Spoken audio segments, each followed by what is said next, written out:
ஜென்ம ஜென்மோ ஜென்மி ஸ்ரீ சரண் ஸ்ரீ பாக்ய சாய். அனைவருக்கும் சாய் சுப நமஸ்காரங்கள்.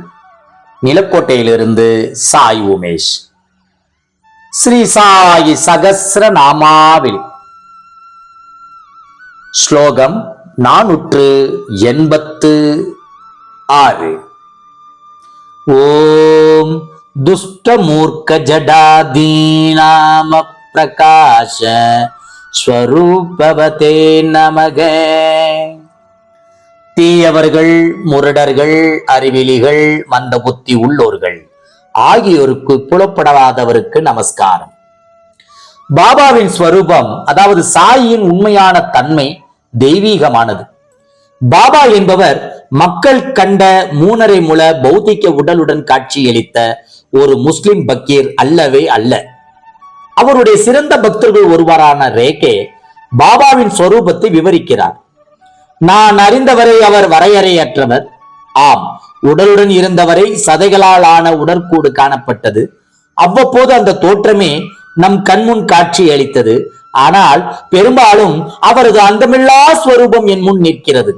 அவரை ஒரு மானசீகமான அல்லது சூட்சமமான உருவினராக கருதினேன். அவ்வுருவில் அந்தமுள்ள ஸ்வரூபமும் நேர்த்தியாக இணைந்து அவ்வப்போது அந்த ஸ்தூல வடிவம் நம் முன் தோன்ற வழி வகுக்கிறது.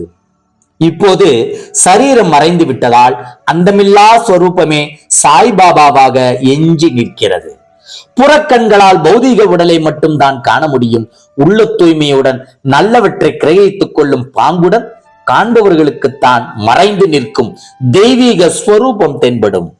ஆகவேதான் தீயவர்கள், முரடர்கள், அறிவிலிகள், மந்த புத்தி உள்ளவர்கள் ஆகியோருக்கு பாபாவின் உண்மையான தெய்வீக ஸ்வரூபம் அன்றும் புலப்படவில்லை, இன்றும் புலப்படவில்லை, என்றுமே புலப்படாது. ஸ்லோகம் 487. ஓம் துஷ்ட ஜந்து பரித்ராத்ரே நமக. கொடிய பிராணிகளையும் காப்பவருக்கு நமஸ்காரம். ஸ்ரீ சாய்பாபா தெய்வாம்சம் பொருந்தியவர். எல்லாவற்றிலும் எவன் என்னை பார்க்கிறானோ, எவன் எல்லாவற்றையும் என்னிடம் பார்க்கிறானோ அவனிடம் நான் இல்லாமல் போவதில்லை, அவன் என்னிடம் இல்லாமல் போவதில்லை என்பது ஸ்ரீ கிருஷ்ண பரமாத்மாவுடைய திருவாக்கு. ஆகவே எல்லாமே பிரம்மமயம் என்ற மனோபாவத்துடன் மையல்லாகும், அதாவது நானே இறைவன் என்னும் சொல்லும் அளவுக்கு பாபாவின் ஸ்வரூபம் இருந்தது. அவரால் நல்லது, கெட்டது, சாத்வீகமானது, கொடியது என எல்லா உயிரினங்களிலும் உறைந்திடும் இறைவனை உணர முடிந்தது.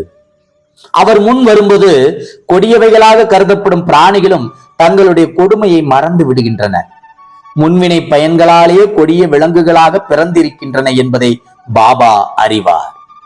அவற்றிற்கு நல்ல கதி கிடைக்க வழி செய்கிறார். உதாரணம், பாம்பு தவளையாக பிறந்தவர்கள், சர்க்கஸ்காரர்கள் கொண்டு வந்த புலி, மனிதர்களாக பிறந்து மனித தன்மை இல்லாமல் நடந்து கொள்பவர்களே சமூகம் மிருகங்கள் என்றே குறிப்பிடுகிறது.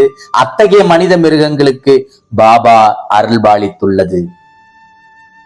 ஸ்லோகம் 488. ஓம் தூரவர்த்தி சமஸ்தத்ருஷே நமக.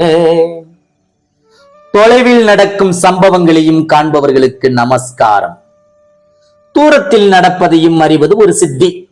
பாபா கடவுளிடம் லயம் பெற்றிருந்தமையால் அவரிடம் எல்லா சித்திகளும் வந்தடைந்து இருந்தன. கடவுளுக்கு எங்கும் நிறைந்தவருக்கு தூரம் எது, பக்கம் எது? ஆகவே பாபாவுக்கு எதுவும் சாத்தியம். அவருடைய நிலை பூர்ண சித்து. அவரிடமிருந்து சித்தியான பிரதீபா, அதாவது எல்லாவற்றையும் காண்பது, மனிதர்களை கட்டுப்படுத்தும் சாதாரண வரையறைகளுக்கு உட்படாதது. வெவ்வேறு இடங்களில் நிகழ்பவற்றை ஒரே சமயத்தில் காணவும் கேட்கவும் வைத்து அத்தகைய ஞானத்தை பக்தர்களின் நலனுக்காக பயன்படுத்த செய்தது என்று ஸ்ரீ நரசிம்ம சுவாமிஜி அழகுபட விளக்குகிறார். காக்கா மகாஜானி என்ற பக்தருடைய எஜமானர் தாமசே சேட் பம்பாயிலிருந்து அவருக்கு உடல் நலம் சரியில்லாமல் போனது. அவருடைய மகன் காக்கா மகாஜானியை சீரடிக்கு சென்று பாபாவிடம் என்ன செய்ய வேண்டும் என கேட்டு வர சொன்னார். காக்கா மகாஜானி சீரடியிலே தீட்சித்து இருப்பதால் அவரை விட்டு பாபாவிடம் கேட்க சொல்லி கடிதம் எழுதலாம் என கூறினார். இவ்வாறு இவர்களுக்குள் பேச்சுவார்த்தை நடந்ததை அறிந்த பாபா தீட்சித்திடம் அங்கே என்ன பேச்சுக்களும் ஆலோசனை நடந்து கொண்டிருக்கின்றன என்றார். வெகு தூரத்தில் உள்ள இடங்களுக்கு, காலத்தாலும் தூரமானது, கண்களுக்கு புலப்படாத சரீரத்துடன் பயணங்கள் மேற்கொண்டதாக பாபா அடிக்கடி கூறுவார். துனி அருகில் காலை வேளைகளில் பல பக்தர்களுடன் அமர்ந்தவாறு முந்தைய இரவில் எந்த தூர தேசத்திற்கு அவர் சென்றார், அங்கே என்ன செய்தார் என்றெல்லாம் சொல்லுவார் என பாபாவுடன் நெருக்கமாக இருந்த பக்தர்களில் ஒருவரான நார்கே கூறுகிறார். ஜெய் குரு சாய். நற்பவி சாய்ராமா.